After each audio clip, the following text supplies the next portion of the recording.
Hej, mit navn er Annie Jørgensen, og jeg er medejer af Institut for Biodynamisk Konsakralterapi, som jeg driver sammen med Hedder Schmidt. Vi får ofte spørgsmålet om, hvad er det der biodynamisk konsakralterapi for noget? Hvad betyder det? Og folk de tænker meget på biodynamisk jordbrug. Biodynamisk betyder jo livsenergi. Ordet givet til konsakralterapi blev givet omkring 90'erne af en fyr, der hed Franklin Sills. Men grunden til, at det blev brugt, er faktisk, at allerede tilbage i 30'erne, der var en fyr, en embryolog, en Erik Brexmith, som brugte det til at beskrive den embryologiske udvikling.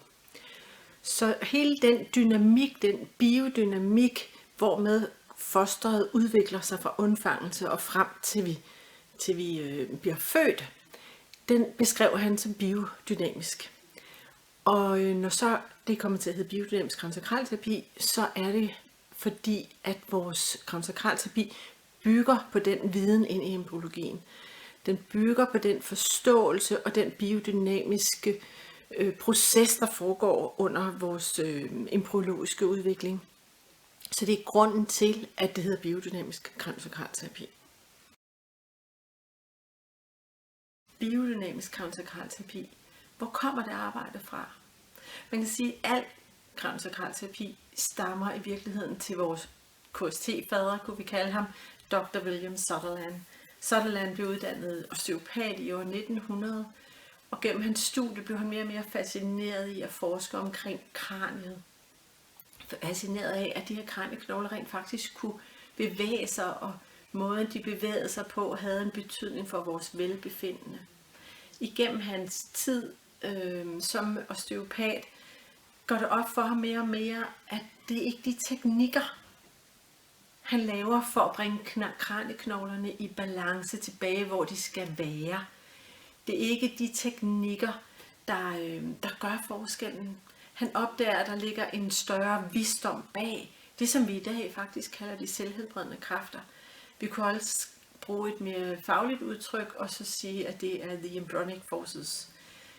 Og opdager det faktisk, at det, der gør forskellen. Så mere og mere begynder han at udvikle sig selv som terapeut. Hans egen tilstand opdager han får mere og mere indflydelse på, hvor stort et udbytte klienten kan få af de behandlinger, han giver. Så de sidste 10-15 år af hans levetid, der arbejder han faktisk med, at det er klientens egen potentiale, der kommer til udtryk. Han er til stede og sikrer, at de får lov til at udtrykke sig. Og det er faktisk det arbejde, vi i dag betegner som biodynamisk konsakralterapi. Så essensen kunne man sige, at han gik væk fra sine teknikker, og han gik ind og blev mere og mere tro ved, at klienten havde sin egen visdom. Vi kunne kalde det, at klienten har sin egen iboende behandlingsplan. Under en biodynamisk behandling flytter behandleren ikke sine hænder så tit. Det vil typisk være, at hænderne måske er en 3-4 steder på kroppen. Og det er ikke altid der, hvor det måske gør ondt i kroppen på klienten.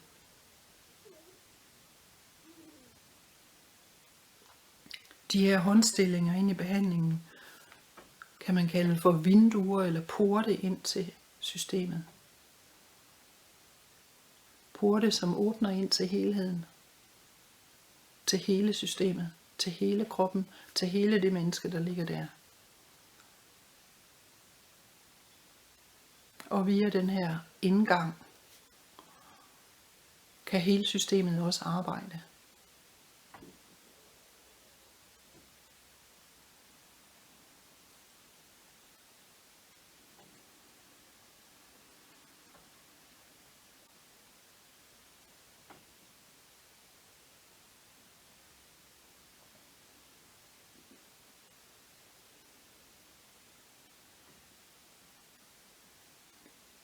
Og hvis behandleren mærker, at der opstår et eller andet i klienten, noget uro eller en masse bevægelse, registreres det. Men det kategoriseres ikke.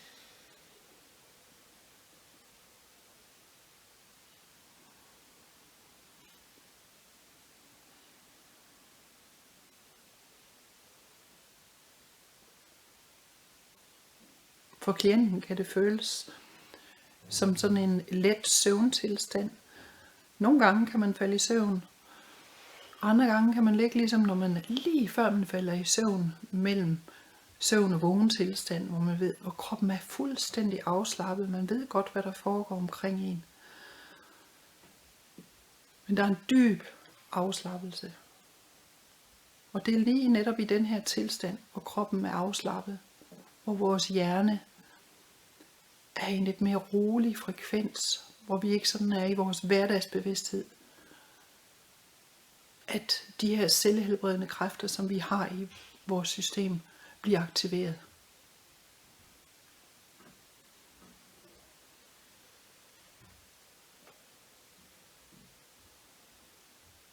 Så på den her måde er det ikke behandleren via en teknik, der gør noget. Behandlingen sker gennem behandlerens dybe lytten ind til klienten og mødet med klienten.